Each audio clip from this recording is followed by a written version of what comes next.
So when you proceed to the battle step after land movement, you get to see a list of battles that are to be solved. You can, as the player, active player, select which battle you want to do in any order.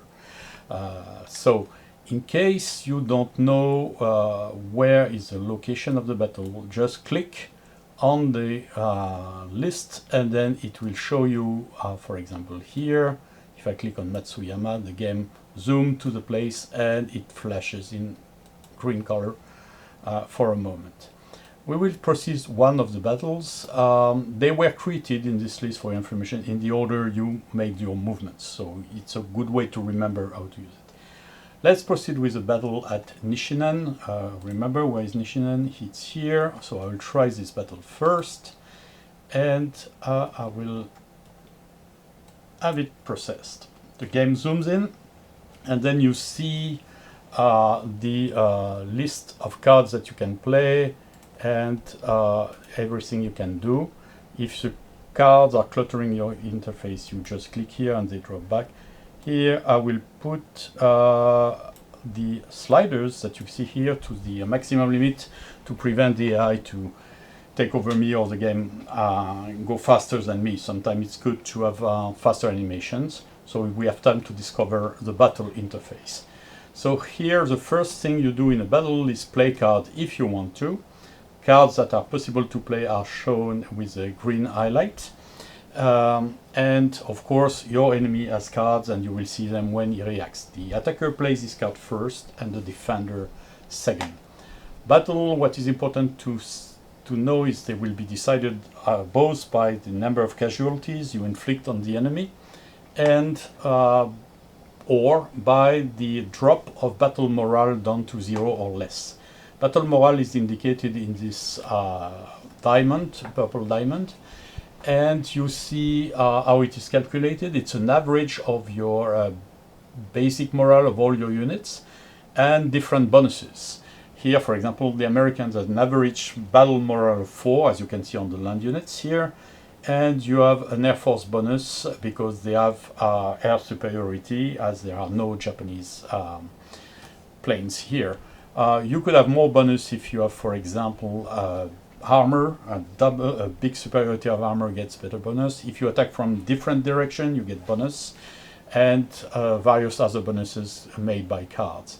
And the Japanese also have different elements in the game too.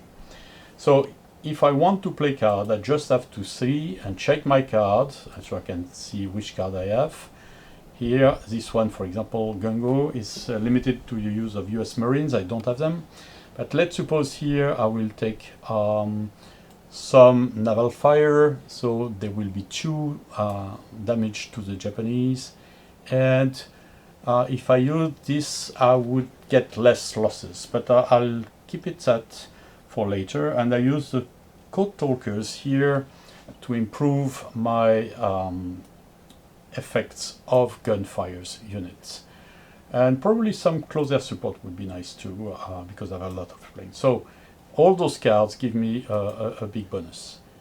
So when my cards are made, we go to the next phase, which is the air support phase, where all air units present in the game will attack. Here, the unit, as you can see, they will use their land factor, which is a bit low. And why is it low? It's down to 0. It's because the terrain is very bad and the enemy is entrenched, as you can see on the 2 -1 red modifiers indicated on the unit information.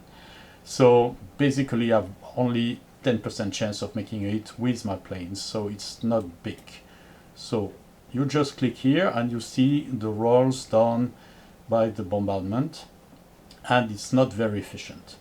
For the gunfire is slightly better because they are suffering less from different modifiers, but still it's not very efficient. They slack only with 2, which means 30% chance, but it's good. They usually fire 3 times and then vanishes. It is the purpose of the gunfire. It's like a bombardment here. So when you see a number here in yellow, it means you score a hit on the enemy. And you can see here in the battle log in the middle who succeed and who failed. So you can see for each unit that fired if they inflicted a hit on the enemy or not.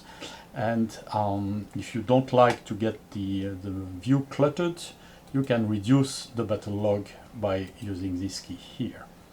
At the bottom here, you see the chances that one side will win this battle. The American superiority is very heavy here, so they have 80% chance to win.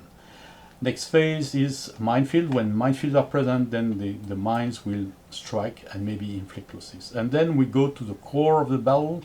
The battle has 3 rounds, a main round where both sides shoot and can do nothing else than shoot. Maybe they can play some cards if they have more. And then there are 2 successive rounds during which both sides may retreat. We will see that when we reach the second round. So let's fight here. Here, some air units can fight again, especially the fighters bombers. And of course, the involved infantry can fight. So here, as you can see, we have got the first round done. And there were quite a few hits made on Japanese with 2 eliminated units. Only the minefield remains.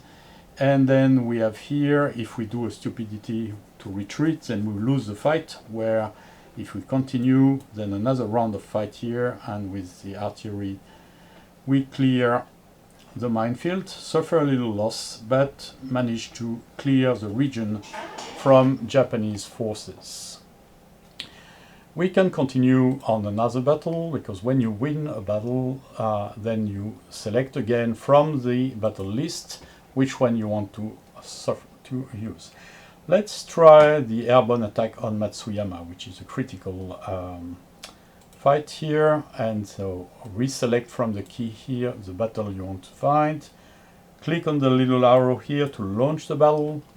And then again, you see once more the information. So here I will take a small screen to hide my paratroopers, and they will carry mortars with them. And that's enough for me in terms of playing cards. So again, air support with the bombardment. As you can see, the planes are slightly better because the enemy is not entrenched, so he has been taken a bit like by surprise. And the naval support and my artillery is doing wonders.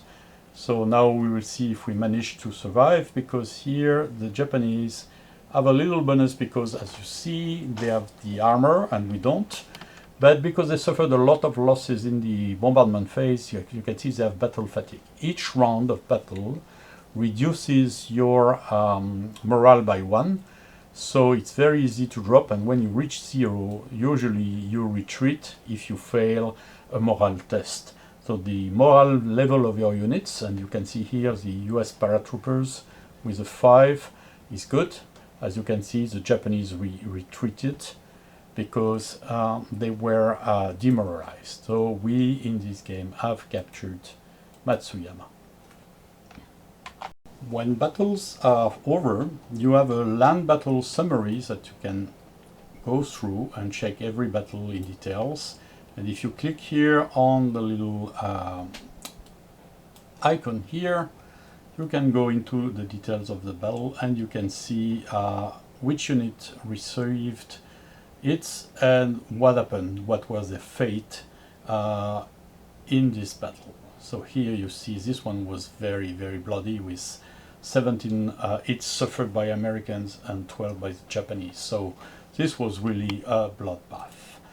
At the end of the battle, you will have a siege possibility when you control a region but you don't control the structure. So you select which siege you want to do, and in Matsuyama here you have the siege modifiers, technically which units are inside, which helped protecting, and which units are inside. You roll a die and you succeed if you manage to do a value which is lower here, 0, compared to the siege value of the region. Here Kagoshima 7, so if I roll 7 or less, I succeed in the siege.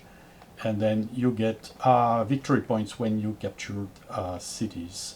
And then you can see now that the US, after the first turn, landings. The paratroopers captured Matsuyama, and the other units took the southern region of Honshu.